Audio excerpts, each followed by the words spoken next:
Welcome to the Own Your Best Life podcast. I'm May Emson, your host, leadership and mindset coach.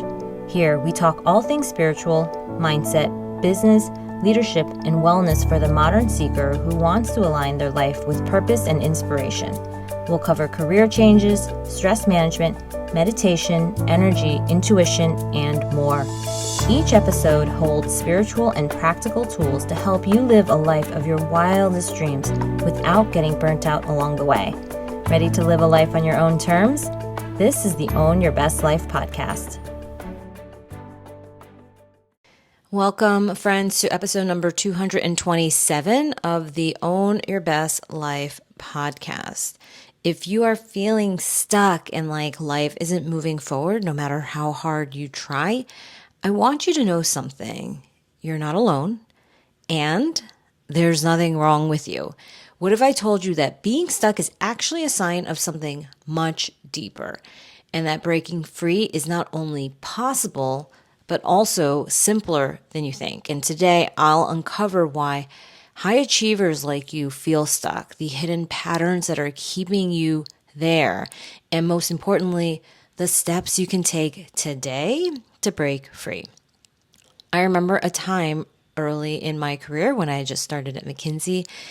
I was juggling so many responsibilities, managing employees the client had hired to resolve this business crisis that we were working through, handling things I had never done before, and I kept making progress and I was given more resources. But when I was told that I owned it all and had to make the final calls, I didn't feel empowered. I felt stuck. And often we'll say to ourselves, I don't have the resources. If I had time or money or people, I could get this done. But have you ever hit a point where no matter how much you accomplish, the line keeps moving and it feels like it's never enough? Or maybe you're stuck in analysis paralysis. You're unsure if you're making the right moves in your career or your personal life. And you know you have options, just like I knew I had options. But sometimes you still can't find a way forward. Options feel even worse.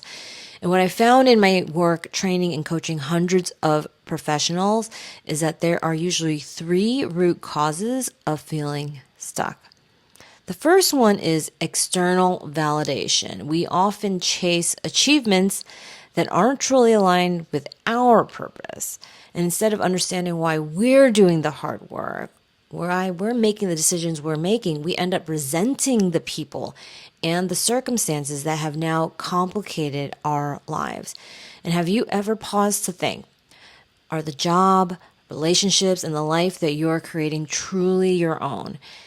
Because fulfillment comes from inside us. And if I had focused on making myself proud rather than pleasing my client or boss, I wouldn't have been so consumed with self-doubt. I chose that job for me. But worrying about other people's approvals is what kept me stuck. I was recently at a dinner party for Jay's birthday, and someone was asking me, as they were asking others too, what does your self-worth come from? Like, where are you getting your self-worth? And I said, from meeting my own standards, which is a massive change. And a reason why I believe so deeply in the power of coaching, in the power of change, and the ability for people to become different. All right, now the second reason that you might be feeling stuck, and the second root cause, is the fear of failure or the unknown. And this is when you believe that change is too risky. I know this fear well. I kept choosing burnout-inducing jobs, convincing myself that any change would mean losing everything I had worked so hard to build. And I thought the only way to live was the way I was living, which is not correct. Fear of failure or the unknown is normal. And when you're creating a path into something new, the whole point is that it is new. It is uncertain. There will be fear that comes up. Otherwise, what you're doing is you're repeating the life that you have today, the known. And that known is usually not something that is going to evolve with you as you are growing, as your life is changing, as circumstances in you are asking you to be a different person, right? The life around you and the context and the environment is asking you to be a different person. And if we only live by the fear of failure or the unknown, we will feel stuck because the way forward means into the unknown. The third root cause of feeling stuck is overwhelm. And this happens when you have too many priorities and no clarity on what truly matters. What is the one thing you need to do? That's what's confusing. Whether it's family, job opportunities, or just the daily obligations, the constant busyness of this modern day life that we live keeps you stuck. And I remember thinking, after this one sprint, I will figure it out. But that sprint turned into another and another until staying the same, being in the same job, doing the same thing, working in the same way became more painful than the idea of changing. So you are likely, if you're feeling stuck, in a situation where perhaps you might be feeling overwhelmed with all the things that you could possibly do, not knowing which one is going to be the thing. And this is why it feels like you can't move forward. And no matter which of these that you're experiencing, feeling stuck is not a sign of failure. It is a signal that you have outgrown your current way of living or working. And I am such a big fan of realizing that change is not only imminent, it is inevitable and it is already happening. Often we think, I have to make a big change. Versus, what if we allow ourselves to change, allow ourselves to be what life is asking us to be? And that will show you the way forward. And that's a different way of intuitively leading yourself forward into the next thing instead of saying, I'm going to make this big, huge decision that's going to be either right or wrong. And the other day, my partner, Jay, and I were reflecting on the past year during our date night. And one of the questions we asked each other was, what's something you appreciate more about your partner this year? So, welcome to being married to me. He gets this gift of these kind of questions on our date nights. And Jay's answer actually inspired this podcast episode, so you can thank him for this. He said, you keep changing. And at first I didn't know what he meant. And he explained that you never get stuck. So I want to clarify something here. I do get stuck. And the difference is that I don't stay stuck. And I think that's what he meant. Being stuck isn't the problem. It's the symptom. And the real issue is a misalignment between what you're doing and what you truly desire, what you think is the blueprint, the framework, the rules of what it looks like for you to live a fulfilled life. And when you feel stuck, it's life's way of telling you that it's time to pause, it's time to reflect, and also time to recalibrate. One of my clients felt completely stuck in her role. The boss, the team, the work, it was just so much all the time. And through my activation sequence process, which is part of Spiritual Achiever Coaching, we uncovered her unique genius and shifted her into work that not only pays her well, but lights her up. And now she gets paid to travel, to meet new people, the very things she used to fight for in her previous role. So how do you move from stuck to free? We're going to break it down into 4 steps. The first step is to create space to reflect. So you want to take a moment to disconnect from the noise. You can even journal on some of these prompts, which is what's working, like what is going well, what's not working, and what would I do if I weren't afraid of failing? Whenever I get on the phone and talk to people about the program, I always want to know the answers to those questions because it tells you so much about the way forward. And when I first answered these questions, I realized that teaching meditation and coaching seemed like these far-fetched dreams. The whole, what would I do if I weren't afraid of failing? But dreams can become reality if you're willing to make space for them.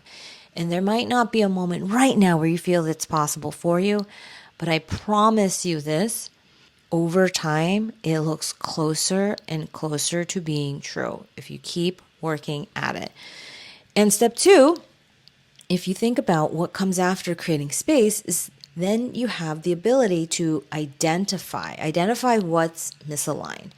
Where are you spending your time and energy?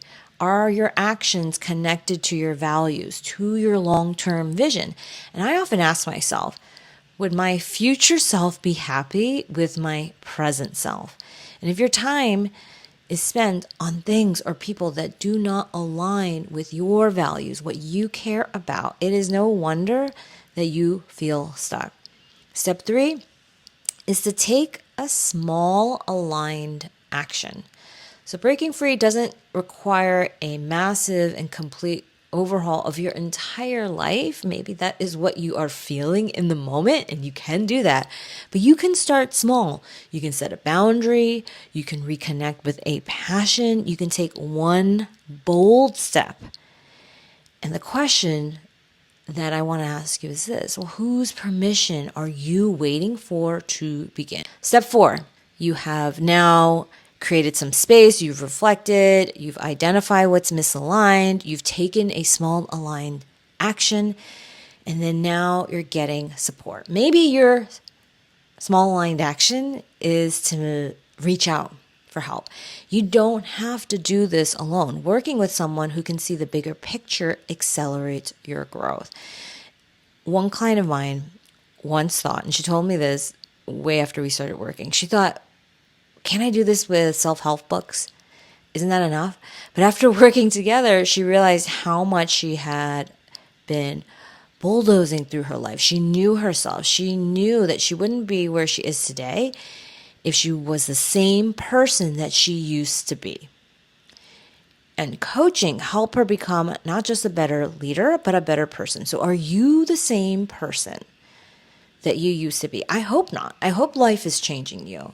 I hope you're allowing life to change and evolve you.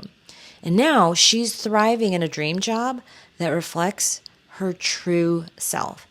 So to wrap it all up, feeling stuck is not the end. It is just a signal for you to realign, to create space, to identify misalignment, to take small steps, and to seek support. And your best life, this next version, the thing that's almost here, it is here, is waiting for you. And the only thing between you and it is the clarity to just step into it, taking that first step.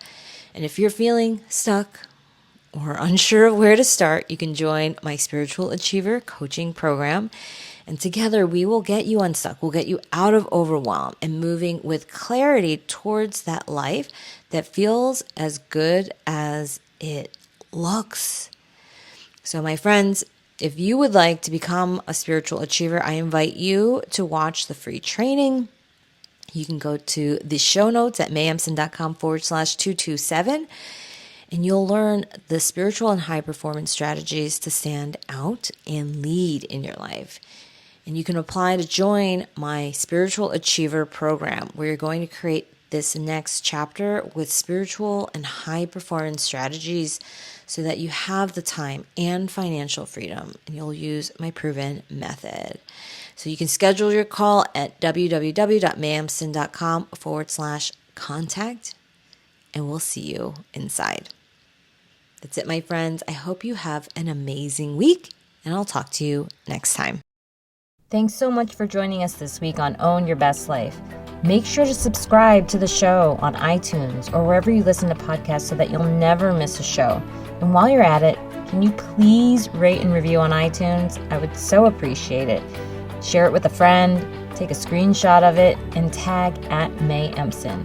This helps continue to get the word out. For more show notes and resources, check out www.mayemson.com. You'll have all the links to everything you heard here today. Thanks so much for listening. It's time to own your best life.